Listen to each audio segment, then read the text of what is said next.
उनके साथ मुझे बहुत काम करने का मौका मिला, बहुत उनके साथ बैठने का, उनके साथ चर्चा करने का।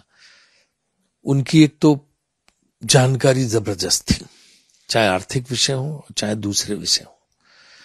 दूसरे वो मतलब राजनीति में ईमानदारी क्या होती कोई उनसे सीखे। मैंने उनसे जैसा ईमानदार व्यक्ति नहीं देखा। छोटी छोटी चीज पे भी वो जो है बहुत सावधानी बरतते, मतलब यहां तक कि सरकारी खर्चे को भी नहीं करने देते थे कि ज्यादा हो।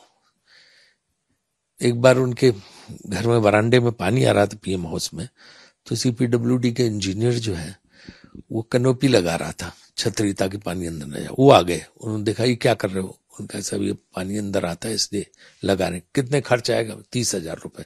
बिल्कुल मत लगाओ। उन्होंने काम रुकवा दिया। तो इस तरह सरकारी पैसे को ही बचाते थे, बहुत ही जो है सादगी से रहते थे, कभी किसी की आलोचना नहीं करना, कभी किसी की बुराई नहीं करना। और उन्होंने कहा भी था कि इतिहास हमको याद करेगा। बहुत लोग बहुत बहुत बातें करते हैं, लेकिन इतिहास हमको याद करेगा कि जो है किस तरह हमने क्या काम किया, इसका योगदान लोग बाद में याद करेंगे। सचमुच डॉक्टर मनमोहन सिंह के योगदान को हम भुला नहीं सकते। এই মুহূর্তের যে খবর পাওয়া যাচ্ছে, প্রয়াত ভারতের প্রাক্তন প্রধানমন্ত্রী মনমোহন সিং মৃত্যুকালে বয়স হয়েছিল 92 বছর।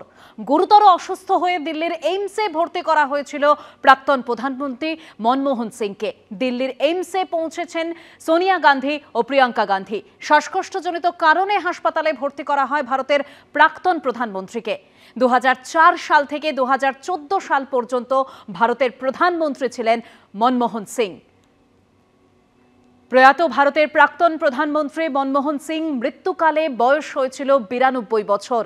গুরুতর অসুস্থ হয়ে দিল্লির এইমসে ভর্তি করা হয়েছিল প্রাক্তন প্রধানমন্ত্রী মনমোহন সিংকে। দিল্লির এইমসে পৌঁছলেন সোনিয়া গান্ধী ও প্রিয়াঙ্কা গান্ধী। শ্বাসকষ্টজনিত কারণে হাসপাতালে ভর্তি করা হয় ভারতের প্রাক্তন প্রধানমন্ত্রীকে। 2004 সাল থেকে 2014 সাল পর্যন্ত ভারতের প্রধানমন্ত্রী ছিলেন মনমোহন সিং। প্রয়াত ভারতের প্রাক্তন প্রধানমন্ত্রী মনমোহন সিং মৃত্যুকালে বয়স হয়েছিল 92 বছর। গুরুতর অসুস্থ হয়ে দিল্লির এইমসে ভর্তি করা হয়েছিল প্রাক্তন প্রধানমন্ত্রী মনমোহন সিংকে।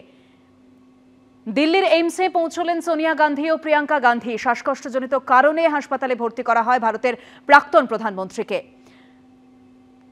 2004 সাল থেকে 2014 সাল পর্যন্ত ভারতের প্রধানমন্ত্রী ছিলেন মনমোহন সিং। তাকে শ্বাসকষ্টজনিত কারণে হাসপাতালে ভর্তি করা হয়েছিল, দিল্লির এইমসে ভর্তি করা হয়েছিল।